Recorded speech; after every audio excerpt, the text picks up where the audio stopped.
Didier Deplège, Alex à la réalisation et notre invité est Jean Sider. Jean Sider parle au moyen du téléphone puisqu'il est en Bretagne. Bonjour Jean Sider. Bonjour Didier.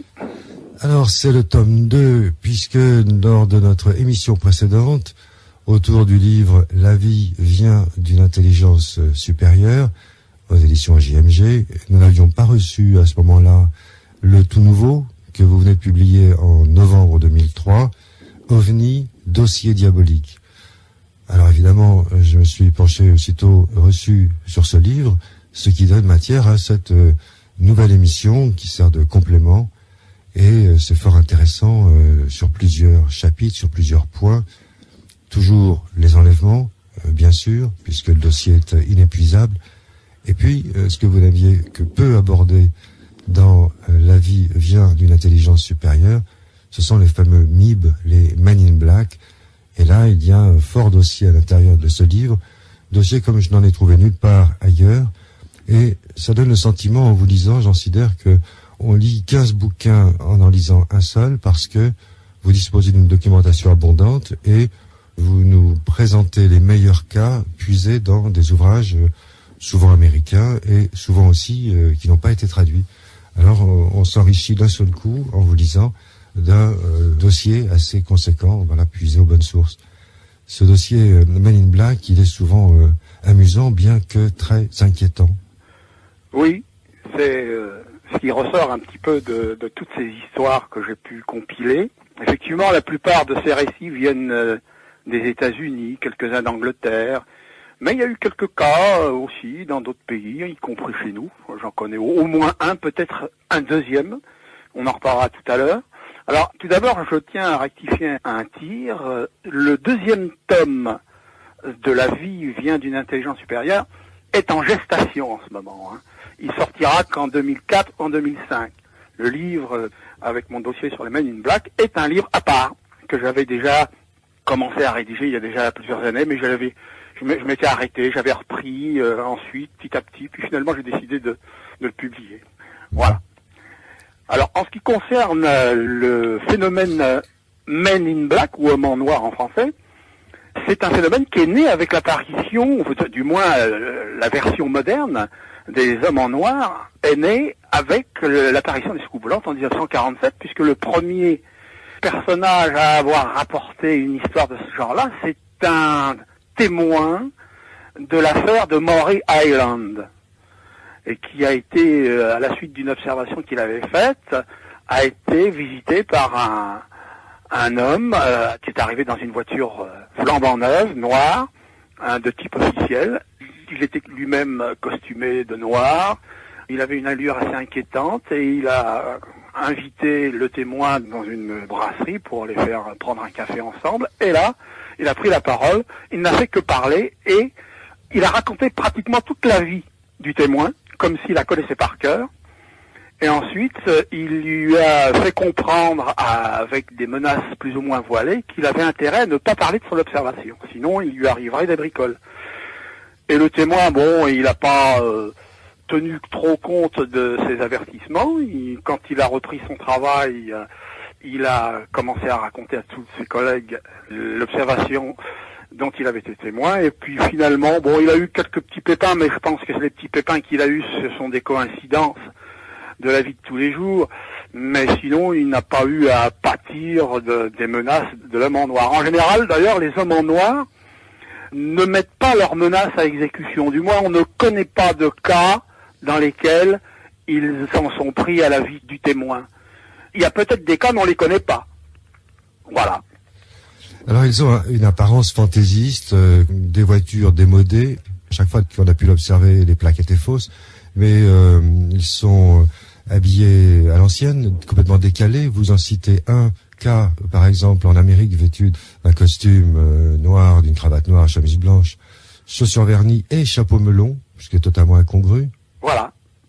C'est vrai, c'est le cas qui a été témoigné par un médecin, qui était d'ailleurs un ufologue, un excellent ufologue, et surtout, c'était un médium aussi. Il avait des dispositions pour extérioriser différents phénomènes.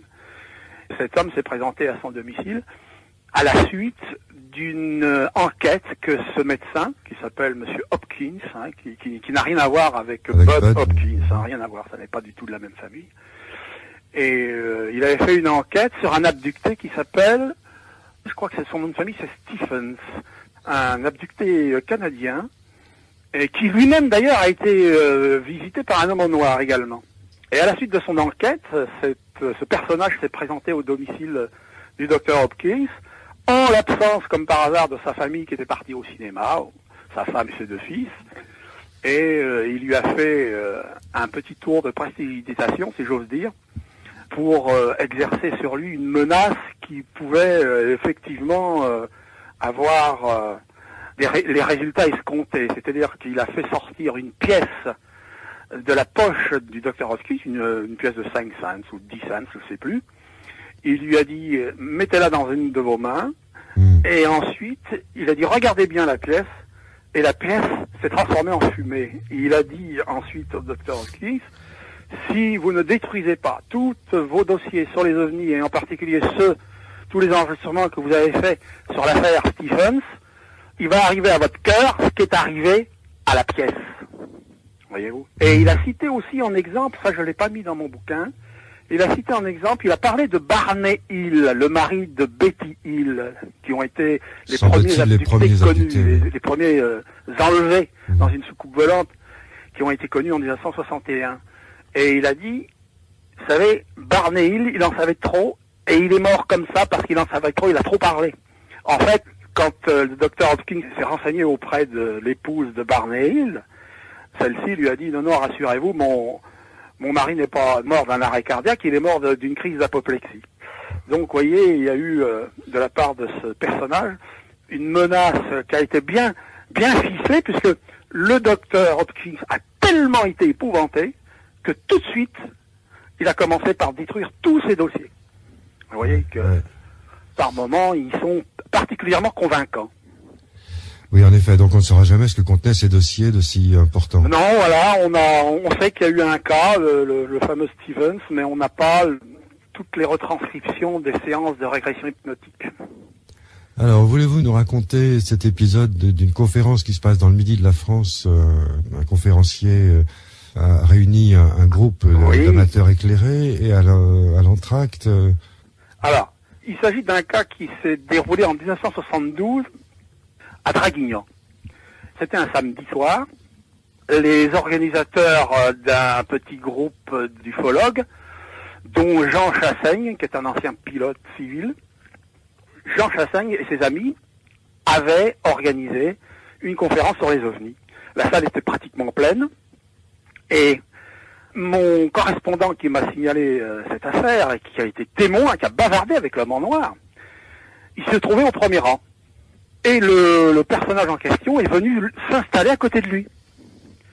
Ce personnage avait une allure un petit peu d'un Indien des Indes, vous voyez, il avait un teint très râlé, il avait une tenue qui semblait sortir de chez le faiseur, il était impeccablement habillé, et il avait toujours un petit sourire sur les lèvres, et à l'entracte, mon ami s'est dirigé vers la buvette. Et à peine était-il arrivé qu'il voit venir se mettre à côté de lui le personnage qui était au premier rang avec lui. Et ils ont commencé à engager la conversation. Et le personnage lui a dit, vous savez, les ovnis, c'est pas ce que vous croyez, ils sont pas du tout matériels. Ce sont des phosphènes qui sont projetés sur les yeux des gens pour leur faire croire qu'effectivement ils sont matériels, mais en fait ils ne sont pas matériels. Et puis il a ajouté cette phrase-là, il y en a un dans votre secteur là qui cherche beaucoup trop, c'est dangereux pour lui, s'il continue, il va pas tarder à avoir des ennuis. Et le chercheur en question, c'était le docteur Hardy. Docteur Hardy, qui travaillait comme ingénieur pour le gouvernement, sur des projets secrets. Il avait fait savoir à ses amis, dont Jean Chassaigne et compagnie, qu'il avait découvert une faille dans le phénomène OVNI et qu'il comptait révéler ce qu'il avait découvert dans une 8aine de jours chez lui, à Saint-Raphaël, où il résidait. Oui, révélation destinée à un petit groupe. Voilà. Et malheureusement, entre-temps, il est mort. Et il est mort dans des circonstances quand même assez mystérieuses, bien que la version officielle a conclu un suicide. Mais enfin, le docteur Hardy n'avait aucune raison apparemment de se suicider. Enfin voilà, c'est comme ça. Alors est-ce qu'il faut rapprocher la menace de l'homme en noir au fait que le docteur Hardy est mort dans des circonstances pas toujours très claires? Ça, je sais pas. Je sais pas s'il faut relier ça à cet événement. Alors, nous sommes à l'entracte de cette conférence. À la buvette, l'homme en noir refuse le soda qui lui est proposé. Oui. Et l'échange se poursuit jusqu'au moment où, semblant faiblir en énergie, il se dirige vers la sortie. C'est-à-dire, je pense pas que ce soit une perte d'énergie. Mon ami là qui m'a envoyé son témoignage n'en parle pas dans son courrier. Par contre, c'est à la fin de la séance, lorsque la conférence s'est terminée, le personnage est tout de suite sorti, de façon à sortir le premier, je crois. Et quand mon ami, qui est Robert David, l'a vu sortir, il s'est tout de suite précipité avec des jeunes qui étaient là, les jeunes de son groupe, pour dire il faut qu'on retrouve le bonhomme, vite, allons vite voir si on peut le faire parler encore. Et quand ils sont sortis, il n'y avait plus personne, alors qu'il y avait que quelques secondes qui s'étaient passées entre le moment où l'homme en noir est sorti et où Robert David et ses copains sont sortis pour essayer d'avoir encore quelques questions à lui poser. Et il a expliqué qu'à la sortie de la maison de culture, donc, de Draguignan, le type ne pouvait pas disparaître comme ça dans une ruelle adjacente.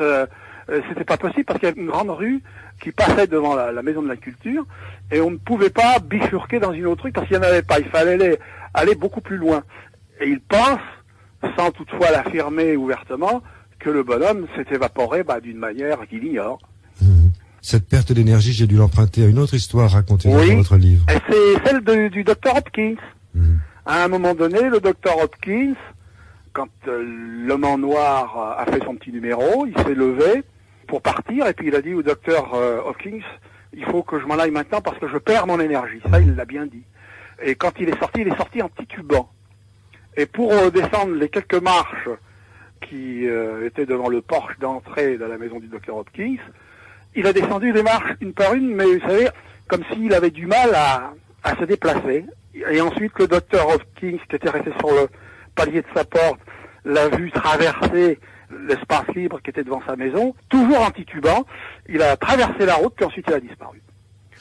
Alors, ce n'est pas le seul cas de disparition. Non, il y en a eu d'autres. Bien sûr, vous citez le cas de cette femme, cette américaine, qui, après un entretien sur le pas de sa porte, a congédié l'homme, où l'homme est parti, puis, saisie d'une inspiration, elle a ouvert la porte pour l'interpeller, et il avait disparu. C'est exact, c'est exact. Et ça me rappelle un cas qui est à peu près identique, mais pas avec un homme en noir, c'était avec un autre personnage, un personnage aussi qui appartient à la phénoménologie des paranormales, quoi, qui s'était présenté chez une dame, je crois que c'était dans un pays nordique, la Suède ou la Finlande, je me souviens plus. Il y avait une énorme couche de neige, et quand le bonhomme s'est présenté à la porte, je ne sais plus très bien à quel propos, ensuite il est parti, la dame a claqué la porte, prise d'une inspiration, elle voulait lui poser une dernière question, elle a rouvert sa porte, le bonhomme n'était plus là, et en plus de ça, il y avait peut-être 4 ou 5 traces de pas, et ensuite, ça s'arrêtait. Il n'y avait plus de traces de pas, comme si le type s'était dématérialisé sur place. Alors qu'est-ce qu'il faut croire, comment peut-on considérer cette affaire? C'est difficile. Bon, ça fait partie des phénomènes paranormaux. Alors il y a un autre cas de disparition que je cite, je crois, dans mon livre, peut-être un peu résumé d'ailleurs, parce que je l'avais déjà cité dans un livre précédent. C'est l'affaire qui a été signalée au docteur Hynek, qui je crois est très connu dans les milieux ufologiques, puisque ça a été une grande figure de la recherche ufologique aux États-Unis et dans le monde. Le docteur Hynek avait appris par un policier qu'il était arrivé une étrange aventure à un automobiliste. Cet automobiliste avait fait une observation d'OVNI, il a voulu téléphoner, je ne sais plus si c'est à la police ou à un journal ou à sa famille pour raconter ce qu'il avait vu. Il était sur une autoroute, il a attendu de voir une cabine téléphonique sur le bord de la route pour s'arrêter, pour tenter de téléphoner. À ce moment-là, au moment où il allait rentrer dans la cabine téléphonique avec une pièce pour mettre dans le monnayeur. Une voiture flambant neuve a surgi. Un homme en noir a sauté de la voiture, a couru vers l'automobiliste, lui a arraché la pièce qu'il avait en main et est remonté dans sa voiture. Alors ce manège-là s'est déroulé 3 fois, d'après le docteur Henrich. Et la 3e fois, le type en avait tellement marre, il était furieux, il décide de prendre en chasse la voiture.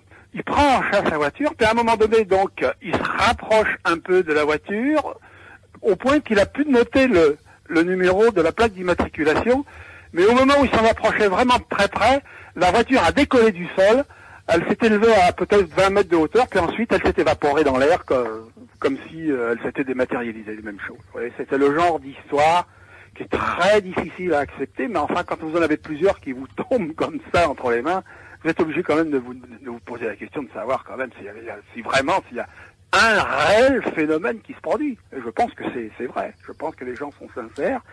Ceci étant dit, attention, ils peuvent avoir été victimes d'une histoire de réalité virtuelle dans l'esprit, c'est fort possible. C'est pas forcément matérialisé. Oui, alors Jean Sidéré, il arrive aussi que l'homme en noir se dématérialise en face du témoin, en présence du témoin. Il y a un cas, je crois. Il y a un cas, mais alors je l'ai plus en mémoire. Hein. Je fais tellement de choses dans la journée. Mais je sais que ce cas existe. Il y a eu un homme en noir qui s'est évaporé devant le témoin. Alors, vous voyez, ça fait toujours partie du même cinéma qui est joué, quoi. Alors, comme je vous l'ai dit tout à l'heure, c'est pas forcément un être matériel qui se dématérialise, c'est peut-être une vision en esprit. Je sais pas. Il doit y avoir les deux aussi, hein, parce que il y a des cas où il y a des traces au sol, tout ça, donc on peut pas dire que ce soit une vision en esprit à partir du moment où il y a des traces au sol, notamment dans les histoires d'atterrissage d'OVNI. Mais bon, je pense quand même qu'il y en a beaucoup, il y a beaucoup de cas où le phénomène doit être induit dans le cerveau du témoin par un artifice quelconque.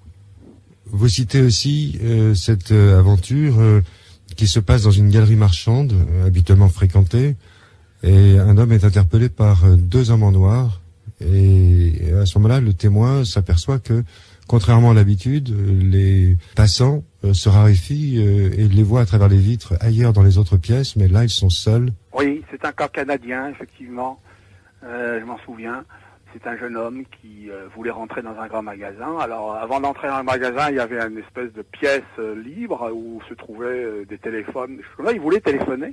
Il est donc rentré dans ce hall pour téléphoner et à ce moment-là, il a senti que quelque chose n'allait pas parce qu'il voyait les gens dans le magasin et puis dehors, devant l'allée principale qui donnait accès au magasin, il n'y avait personne.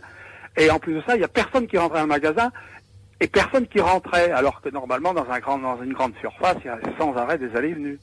Alors ce jeune homme, il avait vu un ovni quelques jours ou quelques heures plus tôt. Et à un moment donné, il a repéré 2 hommes, 2 MIB, qui avaient une allure mécanique. Et il a utilisé, je crois, le mot robot pour dépeindre ces 2 personnages. Et oui, il pleuvait des cordes. Les 2 bonhommes ont fait demi-tour. Ils sont partis à pied d'un air mécanique dans une zone pleine de boue. Ils se sont arrêtés en plein milieu de cette zone pleine de boue et ils ont disparu, devant les yeux du témoin. Donc, tout comme dans la neige, il n'y avait plus de traces dans la boue. Alors là, il parle pas des traces de boue, hein, des traces de pas dans la boue. Le témoin n'a pas parlé de ça.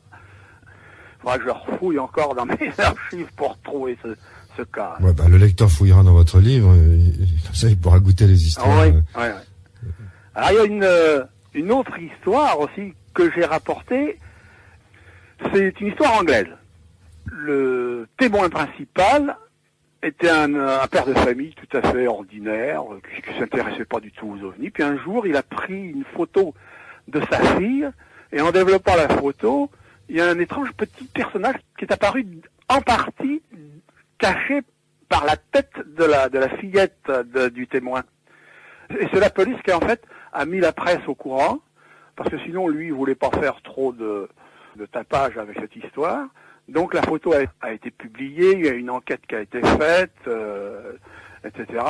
On a dit que c'était un trucage, que le témoin avait fait un petit montage pour faire croire que c'était une photo paranormale. En fait, je ne vois vraiment pas quel bénéfice il aurait pu tirer, parce que cet homme-là, il n'a eu que des ennuis, parce qu'il a été visité par des tas de personnages, dont des gens qui étaient parfaitement farfelus, d'autres qui étaient des rationalistes, qui lui ont dit « mais vous avez truqué votre photo », etc. Bref, la preuve du trucage n'a jamais été avancée. Et, quelque temps après, chose que connaissent peu de chercheurs d'ailleurs, cet homme a reçu la visite d'un homme en noir, deux hommes en noir, pardon, qui sont arrivés dans une voiture de type Jaguar flambant neuve, comme d'habitude, qui lui ont demandé voulez-vous nous accompagner Lui, il pensait que c'était des agents fédéraux, enfin des agents du ministère de l'Intérieur. Il est donc monté dans la voiture des témoins, qui lui ont demandé de l'emmener à l'endroit où il avait pris cette fameuse photo. Il les a donc guidés, et arrivé sur place, alors il s'est passé une chose ahurissante, c'est que l'un des deux hommes en noir lui a posé des questions apparemment absurdes. Il lui a dit quel temps faisait-il ce jour-là? Est-ce qu'on entendait les oiseaux chanter? Est-ce qu'on entendait les bruits de la circulation sur la route qui passe un peu plus loin, etc., etc. Et le type, il a répondu à ces questions du mieux qu'il a pu. Et les autres insistaient, plusieurs fois ils ont répété leurs questions, le témoin répétait toujours les mêmes réponses, puis finalement, les deux hommes en noir l'ont laissé tomber, ils ont repris leur voiture, sans emmener le témoin qui a dû rentrer chez lui à pied. Et comme il y avait quand même pas mal de kilomètres, ça l'a obligé à faire une petite marche à pied forcée. Alors ce cas-là m'en rappelle un autre qui a été divulgué par Jacques Vallée et Heineck dans un livre qu'ils ont publié ensemble. Je crois que c'est Les mystères de la réalité. Enfin, je ne me souviens plus très bien du titre. Mais Jacques Vallée avait appris une histoire du même genre. Ça s'est passé aux États-Unis. Il y avait 4 amis qui avaient décidé d'aller à la chasse. Ils sont allés à la chasse. La nuit était pas tout à fait tombée. Il était peut-être 5 heures du soir, 5 ou 6 heures du soir, tard en automne. Et, à un moment donné, dans une clairière, qu'est-ce qu'ils voient? Un objet volant non identifié, une soucoupe, pour parler plus simplement, avec 3 personnages qui semblent s'activer à côté de la soucoupe. Et pour une raison inconnue, l'un des 4 hommes tire en direction des personnages. L'un de ces personnages près de la soucoupe tombe, les 2 autres se précipitent et le soutiennent pour le ramener dans la soucoupe. Alors du coup, les 4 hommes ont été pris de panique. Ils ont réalisé qu'ils avaient fait une grosse bourde. Ils sont rentrés chez eux précipitamment et ils se sont jurés les uns les autres de ne pas révéler cette histoire à qui que ce soit parce qu'ils avaient peur. Ils pensaient peut-être que c'était un objet, disons, appartenant à la technologie de l'US Air Force, qui était un programme secret, qui était peut-être en train de tester. Donc, ils se sont dit, si jamais on a tué quelqu'un ou blessé grièvement quelqu'un, on risque d'avoir des ennuis. Donc, tout le monde rentre chez soi, motus et bouche cousue. Le bonhomme qui avait tiré, le lendemain, il repart à son travail, qui était distant encore à plusieurs kilomètres. Il travaillait dans une grande administration. À peine rentré dans son bureau, son chef le convoque et lui dit « Venez tout de suite, il y a des gens qui sont dans mon bureau qui veulent vous parler ». Il se rend dans le bureau de son chef et il voit assis sur des chaises à côté du bureau de son chef 2 hommes habillés en noir. Il pense qu'il s'agit des agents fédéraux. Alors lui, il comprend pas parce qu'il se dit mais personne n'a parlé, c'est pas possible, on avait juré de pas parler. Et les bonhommes leur disent tout simplement pouvez-vous nous emmener chez vous? Alors le bonhomme est tout surpris, il s'attendait à ce qu'on l'accuse d'assassinat ou de blessure grave. Il se dit bon bah d'accord, on va à la maison et les bonhommes l'emmènent dans leur voiture. Ils arrivent au domicile du témoin et la première chose que demande l'un des 2 hommes en noir, montrez-nous les chaussures que vous portiez hier soir quand vous étiez à la chasse. Le bonhomme, il n'y a pas de raison que... Oui, je vais vous montrer mes chaussures, les voilà, c'était des bottes spéciales de chasse, bon... Bah. Et l'homme en noir commence à examiner de très près, sous toutes les coutures, la paire de chaussures. Puis au bout d'un moment, il paraît satisfait, il rend la paire de chaussures, Et il s'en va, et les deux hommes repartent en laissant le type chez lui, le témoin chez lui, au lieu de le ramener à son boulot. Voilà, c'est une histoire qui a été rapportée également par Jacques Vallée à Heineck, donc je pense que on peut lui accorder quand même une dose de crédit. Mmh. On va marquer une pause musicale, Jean Sider. Entendu. On se retrouve dans un court instant. D'accord. Nous sommes en compagnie de Jean Sider, qui, après de nombreux livres, et celui en particulier que nous avions analysé, développé il y a quelques semaines, La vie vient d'une intelligence supérieure, a publié OVNI, dossier diabolique, et il contient donc plusieurs chapitres, il aborde plusieurs domaines, et nous avons choisi en particulier, dans le cours de cette émission, d'aborder le dossier des MIB, les Men in Black, autrement dit les hommes en noir. Jean Sider, on vient d'évoquer plusieurs cas. Si je vous demande quel est le cas le plus signifiant qui vous ferait plaisir de raconter, quel serait-il? Eh bien, contrairement à ce que les auditeurs pourraient penser, ce n'est pas un cas américain, c'est un cas anglais, qui a fait l'objet d'une enquête par la chercheuse Jenny Randolph, qui est une enquêtrice très très prolifique également en bouquins en Angleterre. L'histoire commence ainsi. Un soir, vers 11h du soir, la nuit donc était tombée, je ne me souviens plus de l'année, mais c'est dans les années 80. Un convoi de 4 voitures se dirige donc vers une ville et en passant devant un grand terrain, un grand espace libre, les automobilistes aperçoivent une grosse boule lumineuse dans cet espace libre. Bon, les 2 premières voitures ne s'arrêtent pas, par contre la 3e s'arrête, et puis la 4e, qui était une voiture de policier, ne s'arrête pas non plus. Donc, on a une seule voiture qui s'arrête, qui est occupée par un couple, le mari et l'épouse. Ils descendent. La femme veut aller sur place, voir de plus près, et puis le mari quand même réussit à la convaincre de ne pas aller, de pas s'approcher du phénomène, parce qu'il pense qu'il s'agit probablement d'un terrain de manœuvre militaire, et il suppose qu'il y a des manœuvres militaires qui sont en train de se dérouler. Et à un moment donné, dans la boule s'ouvre une sorte de porte en forme de T.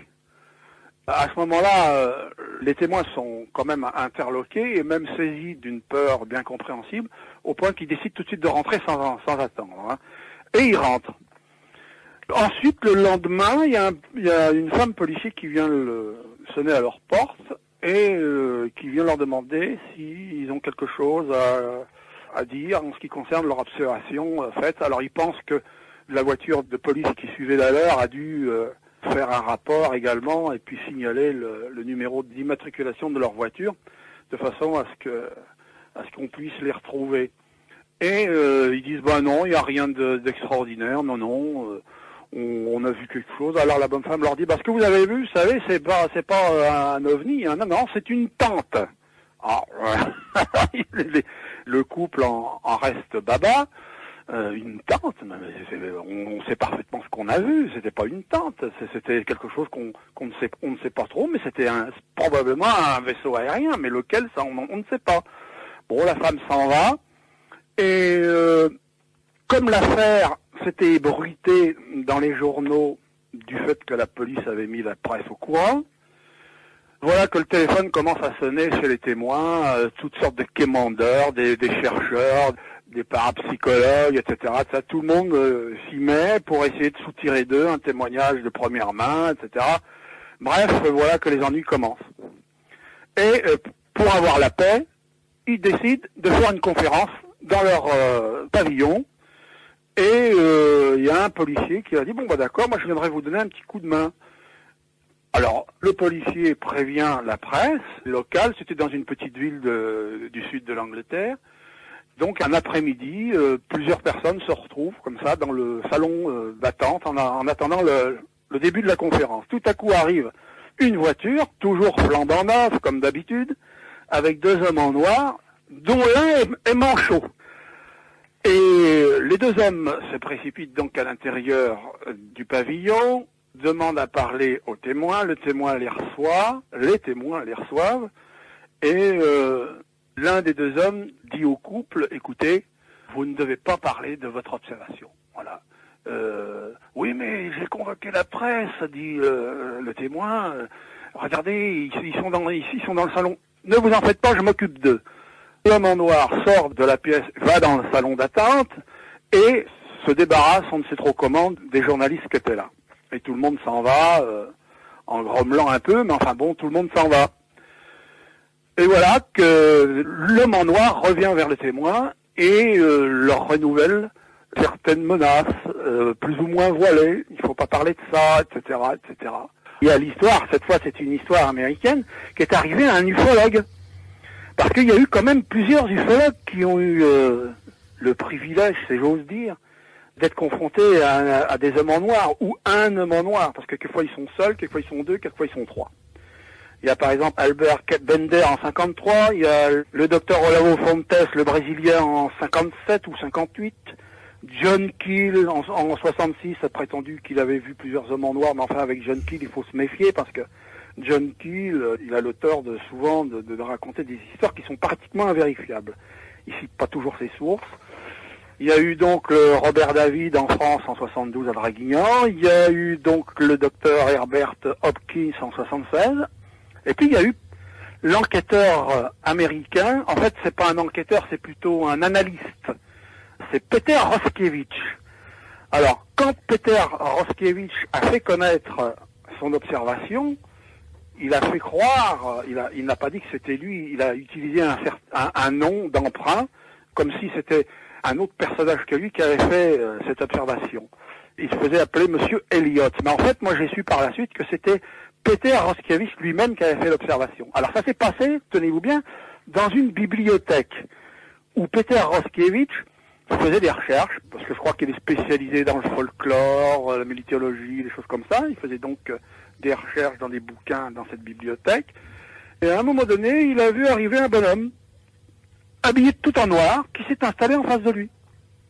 Au bout d'un petit moment, l'homme en noir a dit alors, vous vous intéressez aux soucoupes volantes? Et Peter Roszkiewicz le regarde surpris et me dit, vous savez, soucoupe volante, c'est le cadet de mes soucis, hein, moi j'ai autre chose à faire. Comment? S'écrie l'homme en noir. C'est le cadet de vos soucis, vous vous rendez compte? C'est le plus grand problème de tous les temps. Alors l'autre était tellement estomaqué alors qu'il il travaillait pas sur les soucoupes volantes à ce moment-là. Il était à la bibliothèque pour faire autre chose que de se renseigner sur les soucoupes volantes. Bref, il est quand même surpris et décontenancé même de voir que ce bonhomme savait qu'il s'intéressait aux soucoupes volantes. Alors, le type a élevé tellement la voix, alors vous savez qu'en général dans les bibliothèques, quand on élève la voix, c'est mal vu. Hein. Et Peter Roszkiewicz s'est tourné vers les employés, il y avait 2 employés en principe qui étaient dans la salle, ils n'étaient plus là. Il n'y avait plus personne, ils étaient tous les 2 seuls, alors que quand Roszkiewicz est venu s'installer, il y avait d'autres personnes qui étaient là, qui compulsaient des ouvrages. Et là, tout à coup, ils étaient plus tous les 2. Lui et l'homme en noir. Voilà, l'histoire s'arrête là, parce que Peter Roszkiewicz n'a jamais dit ce qui s'était passé par la suite. Il s'en est tenu à la version que je vous ai servie. Oui, mais ça se rapproche de l'événement cité précédemment du magasin, où la rencontre semble se situer dans un contexte spatio-temporel autre. C'est exact, oui. Sans c'est témoin. Exact. Il y a des modifications dans l'environnement des hommes en noir. Il y a souvent, les bruits de la nature sont plus perçus. Il y a toujours quelques petits changements. La circulation ne se fait plus, etc., etc. Alors, chose aussi importante qu'il faut dire, c'est que les hommes en noir ont toujours, presque toujours, pour ne pas dire toujours, un défaut. Soit un défaut physique, soit un défaut vestimentaire. Par exemple, bon là, tout à l'heure, je vous ai parlé du Mib Manchot qui était là. Il y a, dans un cas, je crois que c'est le cas qui est arrivé aussi au fils du docteur Herbert Hopkins, qui a été visité quelque temps après son père par un homme en noir, qui avait un bras plus long que l'autre. Vous voyez? Ou, il y a un cas canadien aussi, je pense l'avoir résumé brièvement dans mon bouquin, où il y a un homme en noir qui avait une allure mécanique, et en plus de ça, il avait des chaussures à talons hauts, des énormes talons hauts. C'est vraiment étonnant, c'est complètement incongru et aberrant. Vous citez également, à propos des pieds, un cas d'homme en noir avec un pied à 90 degrés. Oui. Ce qui n'est pas évident pour marcher. C'est pas évident pour marcher. Et il y en a d'autres qui se déplacent de façon curieuse. Alors, comme des robots, c'est-à-dire de façon mécanique, mais aussi, quelquefois, ils paraissent glisser ou rouler, parce qu'on ne voit pas les mouvements des jambes. C'est assez curieux, ça. Ça, je l'ai trouvé qu'une seule fois, hein, un cas comme ça. Il pratique le moonwalk avant l'heure, semblant glisser tout en marchant, oui. Oui, oui. Et on a vu des cas comme ça d'entités qui sortaient d'un ovni dans la vague de 54 que j'ai étudié à fond, des entités qui avançaient en glissant aussi, ou qui semblaient comme patiner, si j'ose dire. On voyait pas les mouvements des jambes. Il y en a eu, je crois, un ou deux seulement. Ce qui montre bien que tous ces phénomènes de Men in Black sont bien reliés aux phénomènes paranormaux en général, puis aux ovnis en particulier. Bon, pour les ovnis, c'est assez évident, puisque à chaque fois, le contexte concerne des témoins ou des qui ont vu un ovni ou des enquêteurs qui s'intéressent aux ovnis.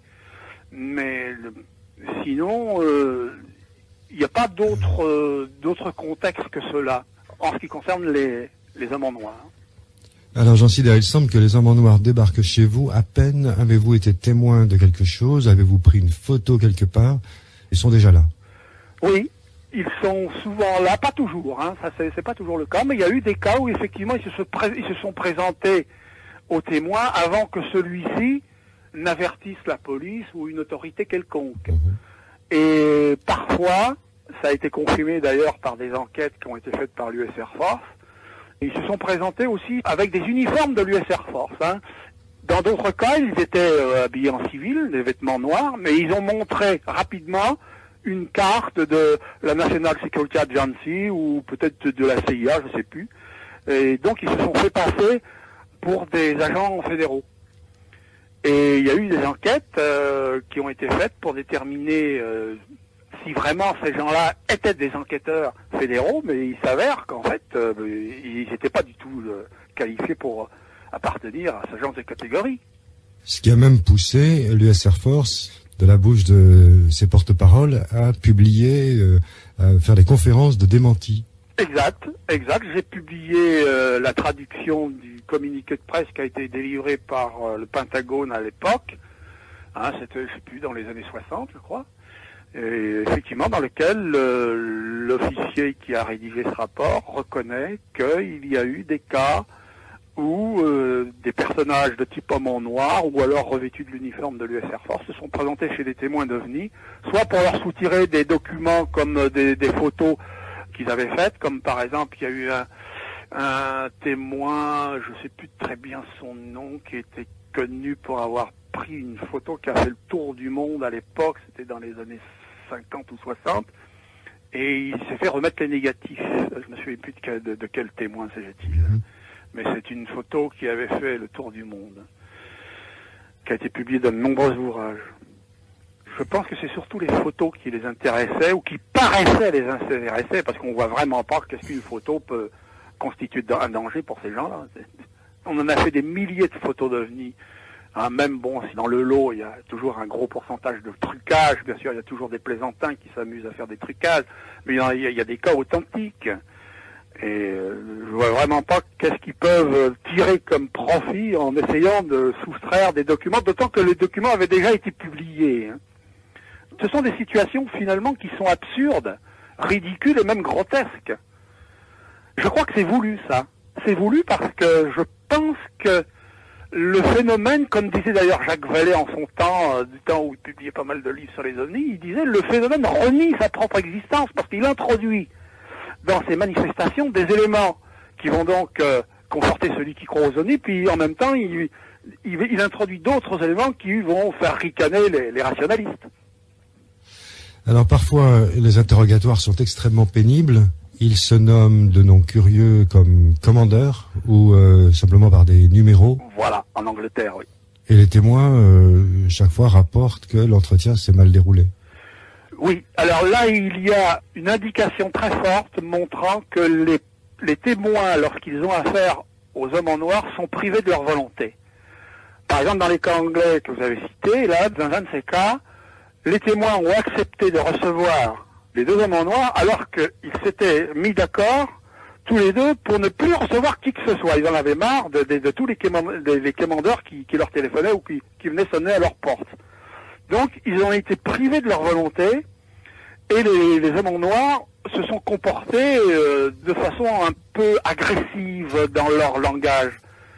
Et ça a fortement déplu aux témoins, mais ils ont été dans l'incapacité d'émettre des protestations comme ils auraient pu le faire en temps normal. Voyez ? On dirait que le phénomène de type homme en noir influe sur le cerveau des témoins pour les empêcher de prendre des initiatives visant soit à écourter la conversation, soit à poser des questions comme ils auraient voulu. C'est souvent ça. Ils veulent poser des questions, même dans les rencontres approchées du 3e ou du 4e type. Les témoins veulent poser des questions, mais ils sont empêchés par quelque chose qui ne permet pas justement de prendre cette initiative. Comme si leur mémoire était, disons, bloquée. Alors le sujet des hommes en noir a inspiré les scénaristes de BD, a inspiré Hollywood. Oui, ça c'est classique dans le cinéma, notamment dans le cinéma américain. Ils exploitent tous les filons possibles, y compris, alors là ça devient de plus en plus à la mode d'ailleurs en ce moment, on sort régulièrement plein de films sur les phénomènes paranormaux, entre les films sur les exorcismes, Poltergeist. Il y a les hommes en noir, il y a eu 2 films sur les hommes en noir, il y a la série qui passe toujours en ce moment, la Disparition de Steven Spielberg. Il y a eu des films sur les enlèvements, etc., etc. Et je pense que c'est une source de profit pour les filmmakers américains. Ils trouvent que ça plaît à une certaine clientèle. On vient voir ces films, les salles sont remplies, et ça rapporte gros. Malheureusement, c'est rarement fidèle aux événements tels qu'ils ont été rapportés par les témoins. C'est toujours aménagé avec des histoires mirobolantes et puis qui n'ont rien à voir avec les véritables observations, soit d'ovnis, soit d'autres phénomènes paranormaux. Oui, ils romancent beaucoup trop. Comme si la réalité en soi n'était pas déjà assez fantastique. Oui, elle est déjà très fantastique, la réalité. Donc, même par moments, par exemple, comme dans les 2 films des Men in Black qui sont sortis en France, là, franchement, c'est bon, évidemment, c'est amusant, c'est distrayant, mais c'est ridicule finalement. Quand on compare l'histoire qui est rapportée par ces films avec la réalité, ou disons une certaine réalité, on s'aperçoit quand même qu'ils exagèrent beaucoup, les cinéastes américains. Ça peut faire partie d'une campagne de désinformation. On peut aussi penser ça. Oui, c'est pas du tout impossible, puisque déjà la commission Robertson en 1953 avait recommandé qu'on utilise toutes sortes de médias pour discréditer le phénomène OVNI. Donc, je pense que ça continue. Il y a eu ensuite la commission Colorado du docteur Condon qui a émis la même suggestion, qu'il fallait absolument faire barrage à toutes ces histoires en les banalisant du mieux qu'on peut. D'ailleurs, je crois que j'ai passé dans la revue de Rock Soccer Top Secret, qui est vendue en kiosque, un article pour expliquer pourquoi le gouvernement américain et puis les autres gouvernements, bien entendu, qui suivent la politique américaine dans ce domaine-là, ont mis une chape de plomb et de censure sur tout ce qui concerne les phénomènes OVNI. J'ai apporté pas mal d'éléments. Je pense que cet article, quand même, a dû être apprécié des lecteurs.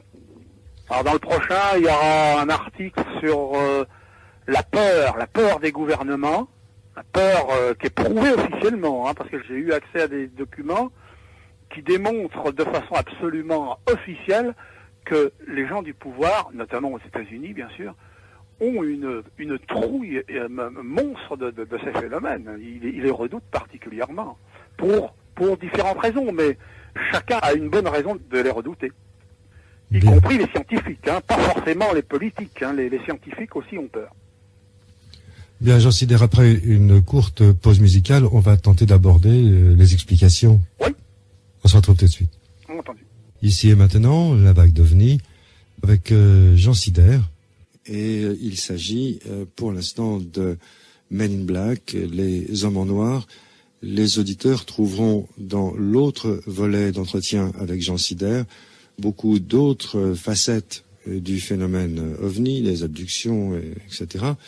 Là, c'est le sujet, donc, les Men in Black, les hommes en noir plus particulièrement, mais fatalement, ça nous ramène, si l'on peut dire, aux enlèvements, autrement dit abduction, du fait d'être enlevé, et les explications que Jean Sider tente d'y apporter à ce phénomène. Donc, on ne peut pas isoler non plus les Men in Black des enlèvements et de l'explication générale de ce que j'avais surnommé dans cette autre émission, la théorie unifiante, si l'on peut dire, proposée par Jean Sider, qui tend à nous montrer que tout cela n'est que manipulation due à des êtres fluidiques, à des entités, et on arrive au point précis, entités malveillantes. Et c'est pourquoi Jean Sider a titré ce nouveau livre paru en novembre 2003, OVNI, dossier diabolique.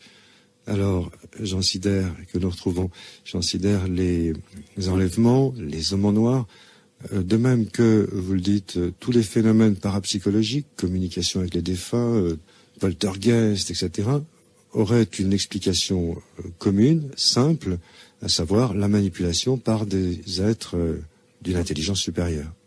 Oui, c'est l'hypothèse que j'ai développée dans mes différents ouvrages, après avoir longtemps été un assidu de la soucoupe écrou et boulon. Et il est de fait que ces phénomènes sont beaucoup plus mentaux que physiques.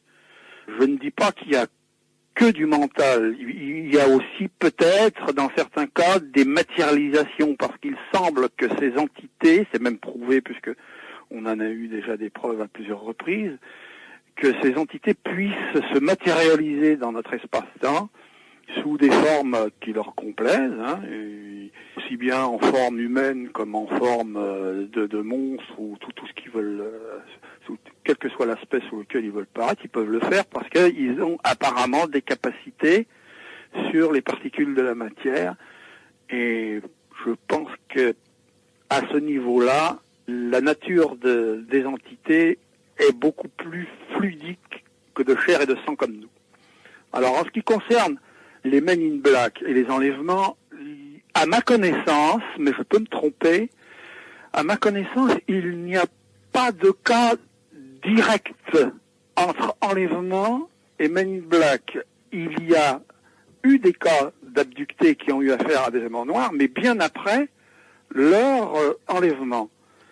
Par contre, lorsqu'ils sont enlevés, ou qui croient être enlevés, les témoins ont eu souvent affaire à des entités, des êtres différents, et il y a pratiquement autant de types de ravisseurs que de témoins, si l'on accepte les petits gris classiques qui font 1m20.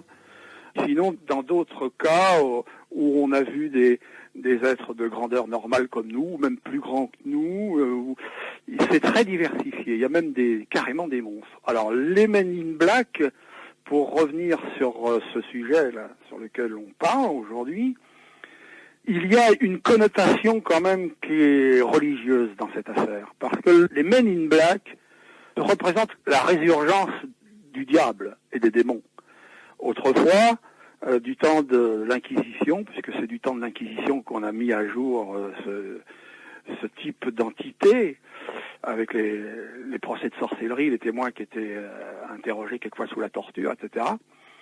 Il y a eu des cas de sorciers ou de sorcières, ou du moins des gens, on appelait sorciers et sorcières, mais bon, en fait, c'était des gens qui souvent c'était des rebouteux, des rebouteuses, des gens qui jetaient des sorts, ou qui escroquaient peut-être autrui en leur faisant croire des choses qui n'existaient pas. Mais ces gens-là ont eu affaire à des hommes en noir, pas toujours, mais c'est souvent le terme homme en noir apparaît dans la littérature spécialisée sur les procès de sorcellerie, les transports au sabbat. Donc je pense qu'il y a une coloration religieuse et diabolique, si j'ose dire, par le fait que les hommes en noir laissent dans la perception des témoins une petite idée de la présence du diable. Surtout si les personnes, et je pense que la plupart des gens qui ont vu les hommes en noir, à mon avis, c'était des gens qui étaient très proches des religions, des gens croyants, voire pratiquants. Par exemple, le docteur Herbert Hopkins était un assidu de l'église baptiste, ou je sais plus. Il allait au temple ou à l'église très souvent avec sa famille. Donc c'était quelqu'un de croyant.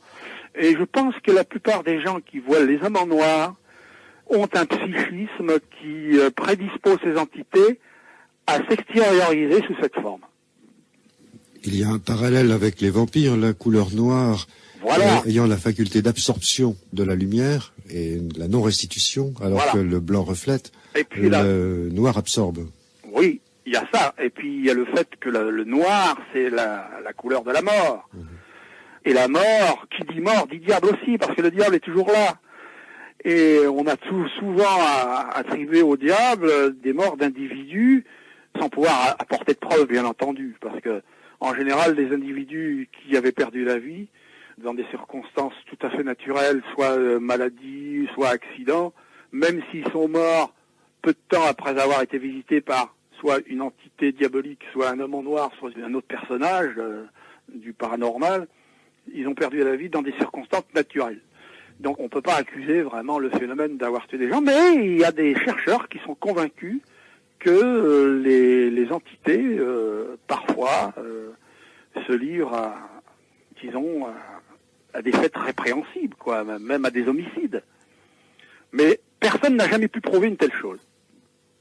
Les homicides, c'est ce que on retrouve symétriquement dans les enlèvements au sabbat, les sacrifices. Alors là, les enlèvements au sabbat, disons que oui, il y a eu beaucoup de morts, mais en fait, c'était surtout les inquisiteurs qui les envoyaient au bûcher ou à la potence. Mais effectivement, le phénomène n'a rien fait pour empêcher ces gens de mourir dans des circonstances, par exemple, particulièrement horribles. Et plus d'une fois, il y a des sorcières qui ont dit « Mais pourquoi vous nous faites mourir comme ça ?» Mais c'est pas nous, ce sont les inquisiteurs. Vous comprenez? Mais en fait, en réalité, tous ces gens qui ont été envoyés au bûcher ou à la potence, de façon indirecte, c'est quand même les entités qui les ont envoyés à leur triste fin.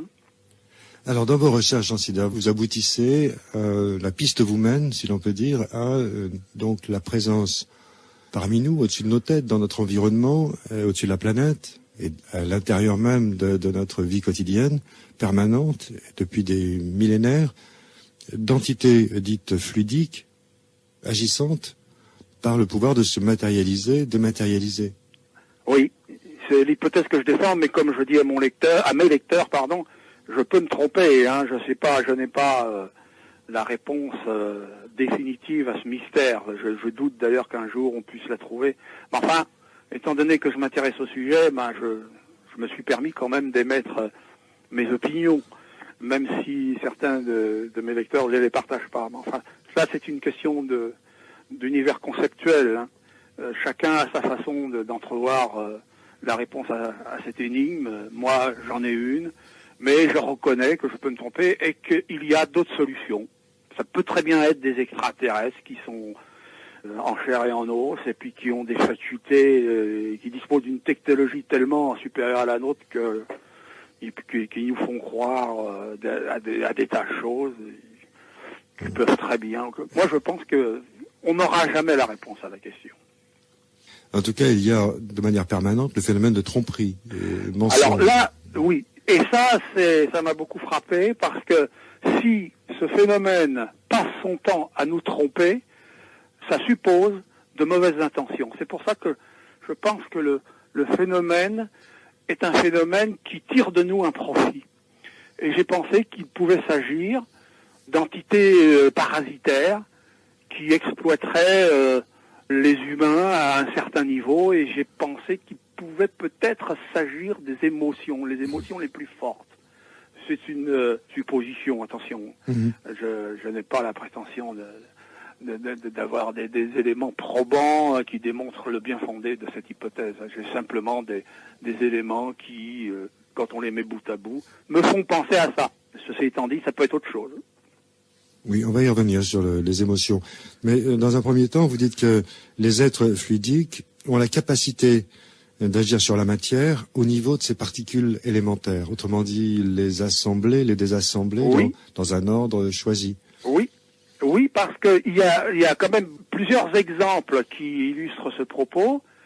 C'est par exemple les enquêtes qui ont été faites à la fin du 19e siècle par un scientifique anglais qui était un physicien de grande renommée, William Crookes, pour le citer, qui a participé pendant 3 années, je crois, de 1870 à 1873, qui a participé à différentes expériences avec des médiums. À l'époque, c'était la grande mode en Angleterre, puis même en France aussi, hein, et dans d'autres pays d'Europe. C'était la mode des fameuses tables tournantes. On faisait venir un médium et puis on essayait d'engager des conversations avec les esprits, soit les esprits des défunts, soit les esprits supérieurs du plan astral, comme disent les spécialistes. Il est arrivé que le physicien William Crookes ait pu constater la matérialité d'une entité qui s'était formée devant ses yeux et devant d'autres spectateurs.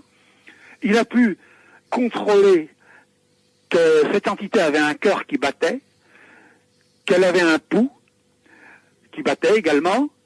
Il a pu peser l'entité et la mesurer, et mesurer sa taille. Alors, ce qui est curieux, c'est que chaque fois, alors c'était toujours la même entité, une dénommée Cathy King, qui se matérialisait dans un cercle de spirites, donc anglais à cette époque, et à chaque fois qu'il faisait une pesée, le poids et la taille changeaient.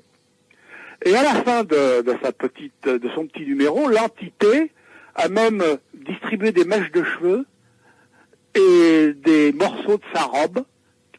On lui avait donné un ciseau pour qu'elle les coupe. Elle donnait des morceaux donc de ses cheveux et de ses morceaux aux témoins qui étaient là. Et ensuite, quand son intervention, quand elle disait « il est temps que je m'en aille », elle s'écroulait comme un château de cartes, elle fondait comme de la cire, vous voyez, et hop, il n'y avait plus rien. Et ça a été constaté donc par un scientifique, William Crookes, et des témoignages comme ça, il les a publiés d'ailleurs, hein, il a publié je crois 2 ou 3 livres, et malgré le fait que sa hiérarchie n'était pas du tout d'accord pour le voir faire ce qu'il était en train de faire, il a été obligé d'interrompre. D'ailleurs au bout de 3 ans il a arrêté parce qu'il y avait trop de critiques à son sujet, ses collègues se moquaient de lui, et puis lui reprochaient son intéressement pour les tables tournantes. Il a donc arrêté, mais il n'empêche qu'il a publié des ouvrages dans lesquels il constate que le phénomène est bien réel et qu'il peut se matérialiser un certain temps dans notre espace-temps. Donc, vous voyez qu'il y a en ce qui concerne les ovnis, il y a moins de preuves de ce genre. Hein. C'est beaucoup plus, disons, élusif. Oui, on observera que la matérialisation, dématérialisation, nous la pratiquons tous les jours en faisant, par exemple, chauffer une casserole d'eau. L'eau se transforme en vapeur invisible. Ah, par exemple, oui, là, on entre dans un autre sujet, mais pourquoi pas voilà un exemple, oui, un exemple. Non, ça peut pas nous paraître fantastique de parler de matérialisation un peu court, un peu facile, mais il est vrai que l'eau se transforme en vapeur invisible, puis cette vapeur condensée se transforme à nouveau en eau. Exact. Donc le changement d'état... C'est un processus donc qui peut illustrer aussi le fait que des entités auraient pu maîtriser à un niveau bien supérieur ce qu'on fait tous les jours. Et au niveau pratiquement des particules de la matière. Un assemblage, désassemblage de particules. Assemblage et désassemblage. D'ailleurs, dans le cas de Jean-Claude Pantel, que vous connaissez certainement, le cas de Jean-Claude Pantel, parce que je crois qu'il est venu parler dans une de vos émissions, oui. Il y a quand même des phénomènes absolument ahurissants d'interpénétration de la matière. Et même Jean-Claude Pantel s'est évaporé devant des amis, au moins une fois, peut-être plus, je sais pas. Bon, mais il y a aussi le cas célèbre du Padre Pio, par exemple. Le phénomène de bilocation se trouvait présent en 2 endroits à la fois. Exact. Il y a aussi les phénomènes de bilocation, et puis il y a aussi Marie d'Agreda, qui avait un double alors elle était en Espagne, et puis son double, il allait au Mexique pour prêcher la religion catholique aux Indiens. Ça, c'est assez extraordinaire, d'ailleurs. Alors, vous dites aussi, Jean Sider, que les êtres fluidiques ne sont pas sujets aux limitations spatio-temporelles. Je pense quand même que les histoires de retour dans le passé et puis voyage dans le futur, je pense que ça, ce sont des leurres. Hein.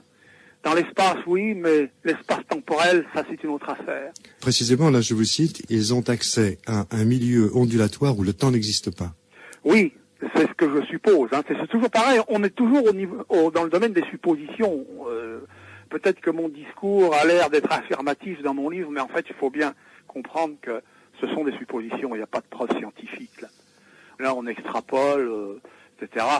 Mais c'est possible parce que on a noté, par exemple, dans certains cas, notamment à l'époque des faits, mais je crois qu'il y a eu 3 ou 4 cas modernes, où les gens ont été enlevés et qu'ils ont passé, par exemple, je sais pas, 5 ou 6 jours ou 5 ou 6 mois à bord dans un endroit sur lequel ils ignoraient tout, qui n'appartenait pas à notre monde. Puis quand ils ont été restitués, en fait, dans leur environnement habituel, en fait, il s'était passé un temps beaucoup plus court.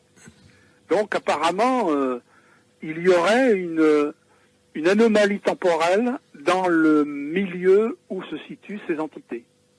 Oui, Jean Sider, vous citez également le modèle de David Bohm, un enseignant qui nous a quittés maintenant, enseignant de physique théorique à Londres, oui, qui met conscience et matérialité sur le même plan, oui, en quelque sorte, disant qu'ils ne sont qu'unité, le temps étant illusion. C'est de la théorie aussi. Enfin, c'est un modèle. Bon, ouais, un modèle. Bon, j'ai cité Bohm parce que quand même c'est un monsieur qui a fait parler de lui en son temps. Et ça méritait quand même d'être connu des lecteurs. Bon, il y a aussi une autre théorie qui est un peu proche de la mienne d'ailleurs. Alors je me souviens plus le nom du scientifique qui a pondu cette théorie. Ça me reviendra peut-être tout à l'heure. Mais il pense que chaque être humain a en lui une entité dans son cerveau. En fait, il s'agirait d'un espèce de système composé d'un jeu de particules. Alors il appelle ça les bions qui seraient dirigés par un soliton. Il appelle ça, c'est le vocabulaire qu'il a employé, je fais que le répéter. Et que ce système serait en liaison avec une matrice. Alors, située où? Bon, j'ai supposé pendant un moment que c'était peut-être au centre de la Terre ou quelque part dans notre environnement. Et chaque être humain serait une excroissance d'un vaste réseau d'informations. Et je pense que c'est James Lovelock, je crois, qui... sur l'hypothèse Gaïa. L'hypothèse Gaïa, voilà. Il pensait que la planète Terre était un organisme doté d'une conscience. Dont nous serions la conscience. Dont nous serions donc les extensions. Et que pour récolter des informations sur son environnement, elle utiliserait les êtres humains. Enfin bon, ça c'est encore une autre théorie. Alors il y a aussi cette séduisante théorie de Robert Monroe disant que les entités ont façonné des êtres émotionnels, autrement dit nous-mêmes, l'humain, pour se nourrir de leurs émotions. Oui, alors là, c'est ce qui est extraordinaire dans les révélations, enfin, ce qu'a écrit Robert Monroe, c'est que, évidemment, ça colle comme un gant à mon hypothèse. Mais, ceci étant dit, dans le prochain volume de La vie vient d'une intelligence supérieure, je publie différentes informations qui ont été trouvées dans les croyances de certaines civilisations disparues, dont les Sumériens, les Mayas, les Hindous, etc., et qui disent que l'homme a été créé pour nourrir les dieux. Alors qu'est-ce qu'il faut comprendre, ça? C'est pas très réjouissant. Alors, je ne sais pas s'il faut comprendre nourrir les dieux en tant que nourriture, l'homme qui sert de nourriture aux dieux, ou plutôt quelque chose en lui. Je pense que c'est plutôt ça. Quelque chose en lui qui permet aux entités de se sustenter. Alors justement, vous faites parler Stanislas de Guaita, mage célèbre occultiste du XIXe siècle. Oui. Vous le citez vers votre conclusion et vous mentionnez que l'humain suscite et entretient des entités en les évoquant, d'où la nécessité pour les entités de se manifester sporadiquement afin d'entretenir le mythe. Oui, Stanislas de Guaita a émis cette hypothèse à une époque où, d'ailleurs, dans son milieu, la plupart des personnes qui s'occupaient de ce sujet-là étaient à peu près tous sur la même longueur d'onde. Ils étaient arrivés à peu près à un consensus voulant que, effectivement, les entités profitent de quelque chose sur nous. Alors, pour un Stanislas de Guaita, l'idée est que lorsque l'homme envisage quelque chose, il suscite son existence, disons, embryonnaire, y penser à nouveau ou y penser à plusieurs, c'est lui donner corps. Ensuite, l'entité peut prendre une autonomie et réclamer son dû en termes de nourriture à partir d'exhalaisons de notre partie fluidique émotionnelle, si on peut dire. Oui, je pense que c'est une option qui peut être envisagée. Bon, encore une fois, il s'agit toujours de suppositions et que les preuves manquent pour vraiment démontrer le bien fondé de cette théorie. Mais alors, Jean Sider, vous êtes assez caustique, si on peut dire, envers toute forme de religion, montrant par là qu'elles sont un moyen, et elles ont toujours été un moyen de discipliner l'homme. J'ai l'impression, j'ai le sentiment que les religions ont été créées par ces entités, ou du moins suscitées. D'ailleurs, vous savez très bien que la plupart des grandes religions du Moyen-Orient ont été suscitées, ont été créées par des prophètes, des gens qui ont reçu des messages d'un dieu, etc. Il y a Moïse, il y a Mahomet, etc., etc. Donc, on peut penser qu'effectivement, ce sont les entités qui ont incité certains prophètes à créer des religions, de façon à ce qu'on leur donne un culte et que ça permette aux entités d'avoir des êtres obéissants, qui ont peur d'eux, qui se livrent totalement sans soupçonner qu'ils peuvent être exploités, etc. C'est possible. Bon, encore une fois, je peux très bien encore être dans l'erreur, c'est pas... C'est assez parlant quand même de constater que la plupart des religions créent, produisent et entretiennent des hommes courbés. Oui. Et dans les mythes sumériens et dans les mythes mayas, il y a eu au moins, d'après ce que disent ces mythes, il y aurait eu deux créations. Alors il y aurait eu, je parle de l'homme. La première création, les créatures n'étaient pas conformes à ce que espéraient les entités, et ils en ont fait donc une deuxième. Ils ont détruit la première création et ils en ont créé une deuxième. Et il était dit dans les textes qui ont été exhumés sur des sites archéologiques de l'ancienne Mésopotamie, sur des tablettes d'argile, qui sont dispersées dans différents musées, mais dont le contenu a été largement publié dans tous les pays du monde pratiquement. Il est dit donc dans ces textes que la deuxième création a été faite donc pour nourrir les dieux et surtout pour qu'ils adorent les dieux, pour qu'ils leur rendent un culte. Mmh. C'est quand même étonnant parce que quel rapport pouvait-il y avoir entre la civilisation sumérienne de l'ancienne Mésopotamie et celle des Mayas du Mexique? Avec des sacrifices animaux. Avec des sacrifices humains, oui. Animaux en plus de et ça, humains, oui. Oui. Jean Sider, vous donnez cet exemple assez saisissant de le parallèle des 40 jours chez les Sumériens pour entendre le message de Enki et Moïse recevant les tables de la loi. Oui, mais il y a encore... C'est 40 jours. Oui, il y a un parallèle étonnant, mais il y en a encore un autre qui est plus saisissant.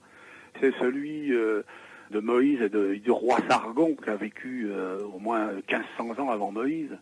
Il est arrivé à Sargon exactement ce qui est arrivé à Moïse. Alors, c'est-à-dire qu'il a été trouvé dans une corbeille qui flottait sur l'Euphrate. Il a été élevé par des personnages de haut rang. Il est devenu lui-même attaché ministre d'un roi, puis lui-même il est devenu roi. Et il a eu le même cursus que Moïse. Alors de là à dire que l'histoire de l'un a été attribuée à l'autre, je sais pas qu'est-ce qu'il faut en penser, mais enfin c'est pas une découverte de moi, ça a été, tout le monde le sait déjà depuis bien longtemps, du moins les historiens. On fait une dernière pause musicale et on aborde la conclusion si vous voulez bien, Jean Sider.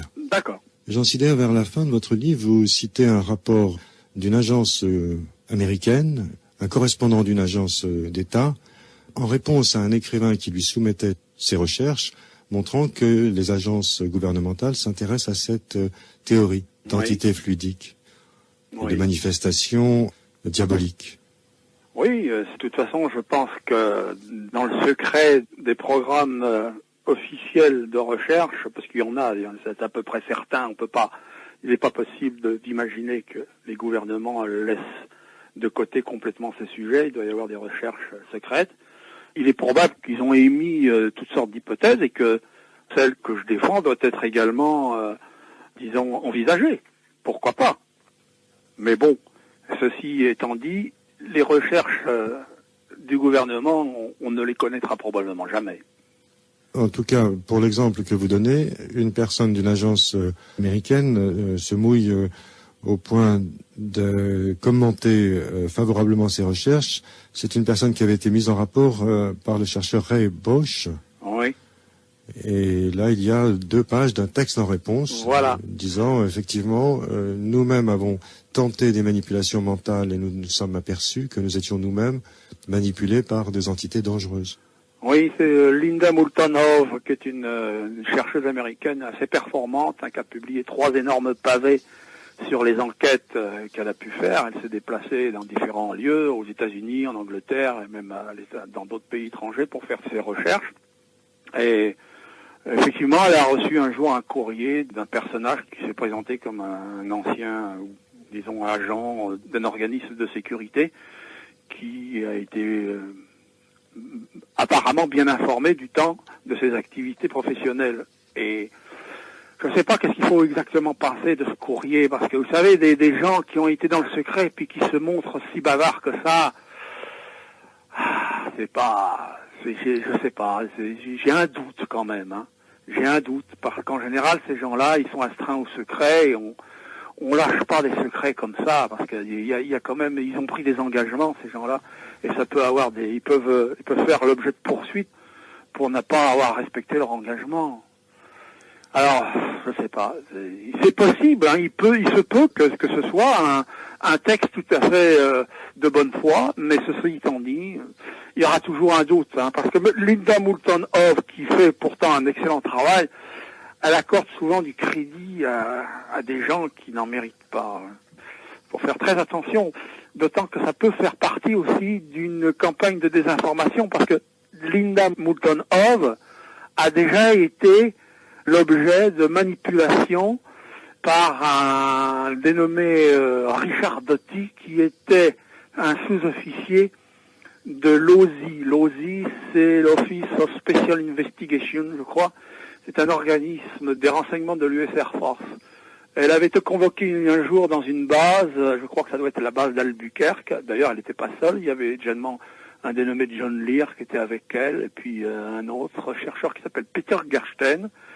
Ils avaient été donc convoqués par ce sous-officier, là, Richard Doty, et celui-ci avait montré donc aux 3 enquêteurs que j'ai nommés un document, c'est le fameux document Majestic 12, qui depuis a été considéré comme un faux, et d'ailleurs il s'est prouvé que c'est un faux maintenant.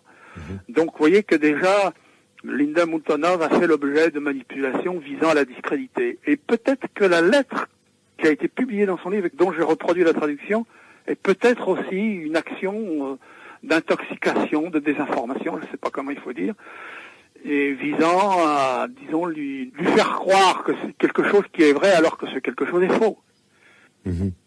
Jean Sider, vous publiez un démenti des agences gouvernementales à propos des mutilations animales et des hélicoptères noirs, où ce porte-parole d'une agence dit il y a 2 types d'hélicoptères, il y a les nôtres et puis il y a les autres. Oui.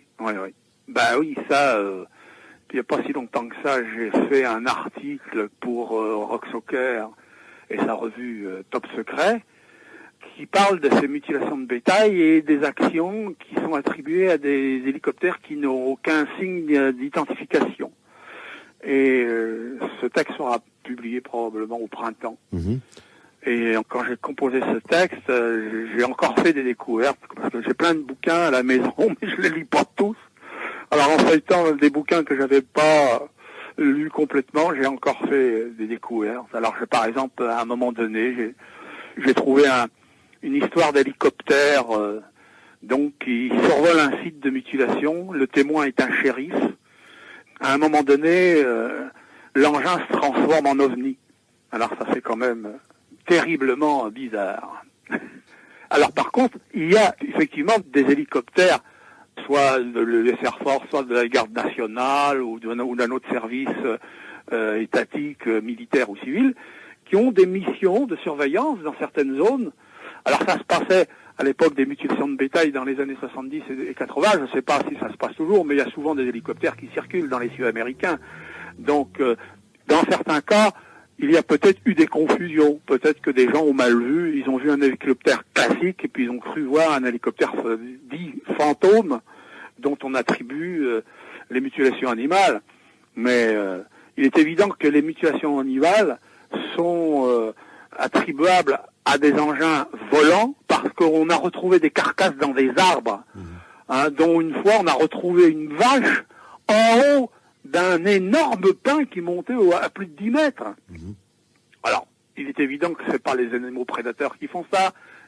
Ça n'est pas non plus les viandards qui viennent se découper des quartiers de bovins pour se nourrir ou les revendre après. C'est autre chose. Ils viennent par le haut. Par exemple, il y a eu un cas aussi, celui-là je crois l'avoir cité, je me souviens plus, dans un de mes premiers livres. On a trouvé en 75 la carcasse d'une vache mutilée devant l'entrée de la porte du NORAD, qui se trouve à Peterson Air Force Base, à Colorado Springs. Et le NORAD, vous savez, comme vous devez le savoir. C'est le haut commandement nord-américain, oui. Voilà. Et surtout la surveillance de l'espace aérien des États-Unis, ainsi que des satellites, la surveillance des satellites. Et les rentrées atmosphériques, oui. Voilà. Et alors que c'est une base qui est très protégée, qui a un réseau de surveillance radar puissant, on peut pas s'approcher sans être tout de suite détecté, et puis on envoie tout de suite du personnel et des engins ou quelquefois même on peut, en cas de danger, faire feu sur l'intrus. Donc l'engin qui a amené la vache devant l'entrée du NORAD, il est passé inaperçu des radaristes. Oui, vous laissez entendre que ces mutilations animales seraient une tentative des entités de crédibiliser les E.T., les ovnis, les boulons, et également, par ailleurs, de faire porter le chapeau aux autorités. Oui, c'est une impression que j'ai eue, parce que je vois pas très bien qu'est-ce qu'ils peuvent tirer des parties qu'ils enlèvent sur les bêtes. En général, c'est toujours à peu près les mêmes. C'est jamais la viande qui est prise, ce sont les parties sexuelles, ce sont les zones rectales, les mamelles pour les vaches, quelquefois les yeux, les oreilles, la langue aussi. Mais bon. Oui, c'est un autre sujet par ailleurs. C'est un autre sujet, peut-être un jour on en reparlera. Là, en guise de conclusion, à vous lire, ça donne envie de considérer que des entités fluidiques à la matérialité fluctuante, instable, pourraient avoir envie, pendant une matérialisation, de procréer et d'hybrider, en somme, notre espèce. Oui, c'est ce qu'ils veulent faire croire aux gens qu'ils enlèvent. Mais je suis pas du tout convaincu que ce soit la réalité. À mon avis, c'est un scénario qu'on leur sert pour leur faire croire qu'ils ont besoin de matériaux génétiques, soit pour faire des hybridations, soit pour... Ils donnent plusieurs raisons. C'est pas toujours la même. C'est pour ça que le fait qu'il y ait plusieurs versions qui sont servies aux abductés relève donc d'une contradiction flagrante. Alors quelquefois ils disent c'est pour hybrider notre race avec les aliens.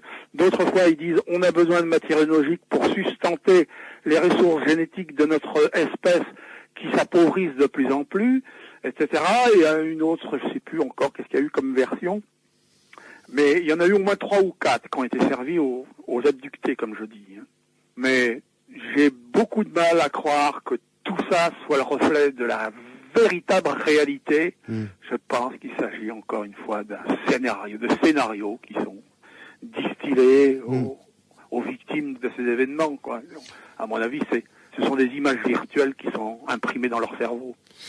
Toutefois, il reste permis de penser qu'au point de rencontre, de jonction à l'interface entre notre espèce dite matérielle, bien qu'ultimement la matière ne soit que particules lumineuses, ça je crois que tout le monde l'aura compris, entre notre espèce dite matérielle et ces entités immatérielles, avec la possibilité pour eux de se matérialiser temporairement, des actions, des actes, des phénomènes se produisent à ce point de rencontre, ce point de jonction.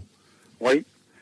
Souvent, dans les cas de rencontres rapprochées, quel que soit le type, premier, deuxième, troisième, quatrième type, il y a souvent différents phénomènes qui se déclenchent par la suite dans l'environnement des témoins. Alors en général, ce sont des phénomènes de poltergeist, on les appelle comme ça, c'est un mot allemand qui veut dire, je crois, coup frappé ou quelque chose comme ça. Mais en fait, ça recouvre toute une gamme de phénomènes qui peuvent aller des objets qui se déplacent tout seuls dans une pièce, qui se dématérialisent pour se rematérialiser 2 ou 3 jours après dans un autre endroit, etc. Des formes lumineuses, des boules lumineuses qui apparaissent dans la pièce, où vivent les gens, etc. Toutes sortes de phénomènes, de catégories de phénomènes. Je sais pas, j'arrive pas très bien à saisir la motivation de tous ces événements. En général, ça tracasse les gens, ça les harcèle, ça aigrit leur caractère, ils se renferment sur eux-mêmes. Donc ce sont des phénomènes qui ne sont pas bénéfiques, hein. Bien au contraire. D'où le titre du bouquin, OVNI, dossier diabolique, effectivement. Ouais. Le titre est ainsi justifié. Oui, mais enfin, il faut prendre le mot diabolique dans son sens le plus large, hein, et non pas dans son sens religieux. Hein, parce que le diable, comme vous le savez, est une invention des théologiens. Mais bon, dans la perspective de la lutte du bien contre le mal, bon, alors, les religions ont créé le diable, hein, pour décharger Dieu du mal. Et le phénomène, lui, adore se calquer sur nos mythes et nos croyances. Peut-être même qu'il les suscite pour faciliter son emprise sur le genre humain. Du moins sur certains individus, parce qu'heureusement, on n'est pas tous comme ça, hein. Moi, personnellement, j'ai pas eu à me plaindre des ovnis, ni quoi que ce soit, même si j'ai vécu une expérience en 70 quand j'étais en Algérie. Mais enfin, ça, c'est une expérience tout à fait différente, qui relève un peu du mysticisme, et puis j'aime pas trop en parler. J'ai vu un ovni en 54 aussi, mais alors j'étais en compagnie de militaires, hein, dans une cour de caserne. Alors on a vu un truc qui passait en zigzagant dans le ciel. Bon, ça a duré quelques secondes, mais bon.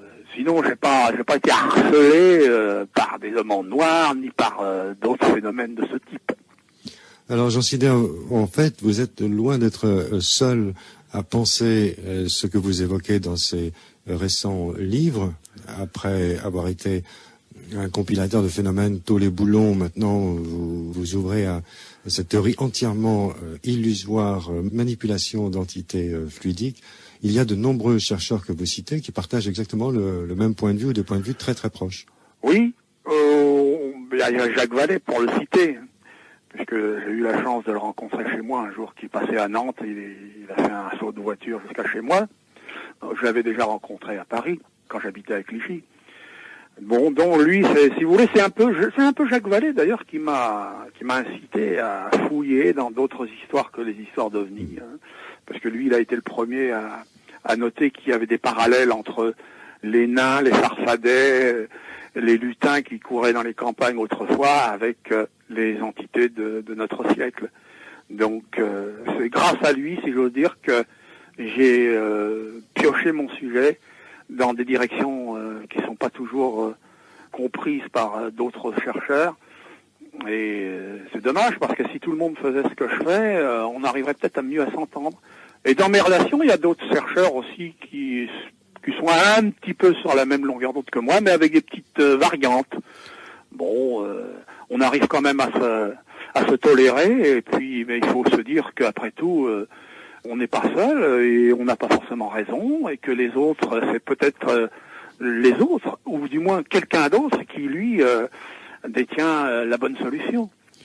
Alors Jean Sider, vous n'êtes pas seul à penser à ces manipulations d'entités, d'êtres fluidiques, d'intelligence supérieure qui nous manipulent. Peut-être une voie de recherche serait de savoir si ces entités se nourrissent de nos émotions, serait de savoir quel est le chemin, la trajectoire de nos émotions. Que deviennent nos impressions, nos vécus, nos ressentis de colère, par exemple? Où passe-t-il? Ah, c'est ça le problème. Pour découvrir si effectivement quelque chose s'en nourrit. Là, on entre dans un domaine qui vraiment me dépasse totalement, d'ailleurs, mes connaissances, hein, qui sont modestes. Non, c'est une recherche sur nos corps énergétiques, par exemple. Oui, il faudrait... pour aller à la rencontre de ceux qui s'en nourrissent. Oui. Je doute d'ailleurs qu'il y ait des scientifiques qualifiés qui peuvent répondre à cette question, parce que déjà le fait que les scientifiques évitent de s'intéresser à ces sujets sulfureux, comme les ovnis et puis tous les phénomènes qui s'y rattachent, comme les hommes en noir. Donc déjà, pour trouver un scientifique qui s'intéresse à la question, il faut ramer la galère. En guise de super conclusion, à la fin de votre ouvrage, vous dites, en quelque sorte, l'affaire des ovnis est ultimement la recherche de nos origines et de notre finalité. Je pense que oui. Et d'ailleurs, dans le deuxième tome de La vie vient d'une intelligence supérieure, ça sera amplement débattu dans mon livre, et j'apporte des éléments costauds. Je peux vous le dire tout de suite, il va être encore plus costaud que le premier tome. Car il semblerait que, j'emploie le conditionnel à dessein, il semblerait que les entités soient à l'origine au moins de l'Homo sapiens. Je suis obligé de prendre le conditionnel parce que j'en ai pas la certitude absolue, mais d'après les dernières recherches qui ont été faites donc dans le domaine de la génétique, par exemple, on a identifié, je crois en 2001, on a identifié le gène du langage. Et le gène du langage a été introduit dans un primate hominien pour en faire l'Homo sapiens il y a environ 200 000 ans. Enfin, en fait, c'est une fourchette qui se situe entre 175 000 et puis 225 000 ans, ou un truc comme ça. Enfin, disons, moi, j'arrondis à 200 000. Donc, il y a là une possibilité, déjà, une indication assez sérieuse, parce qu'il n'est pas venu tout seul, ce gène du langage. Il n'est pas venu tout seul. Et qui dit langage, dit intelligence. Hein. À mon avis, le gène du langage, il a été mis en même temps que l'intelligence, parce que les deux vont de pair. Et comme je vous le dis tout à l'heure, dans tous les mythes des civilisations disparues anciennes, les grandes civilisations comme Sumer, les Mayas, les Hindous, etc., vous avez dans les mythes, dans les croyances, les légendes d'autrefois de ces peuples anciens, la notion de dieux qui sont venus sur Terre et qui ont apporté la vie, et qui ont apporté des semences aux hommes pour qu'ils puissent se nourrir, etc., etc. Et la notion de création du genre humain à partir d'un primate local. Pas un homme singe, mais parce que moi, à mon avis, l'homme ne descend pas du singe.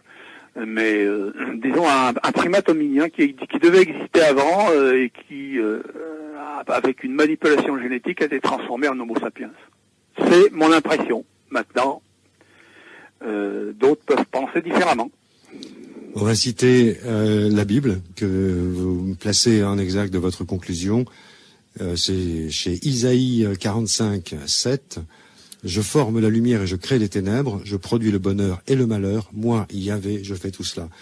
Donc des créateurs pas toujours bien intentionnés. Exactement, le Dieu Yahvé s'est montré particulièrement dur et même sanguinaire avec les peuples hébreux. Hein. Il ordonnait les massacres quand il les commettait pas lui-même.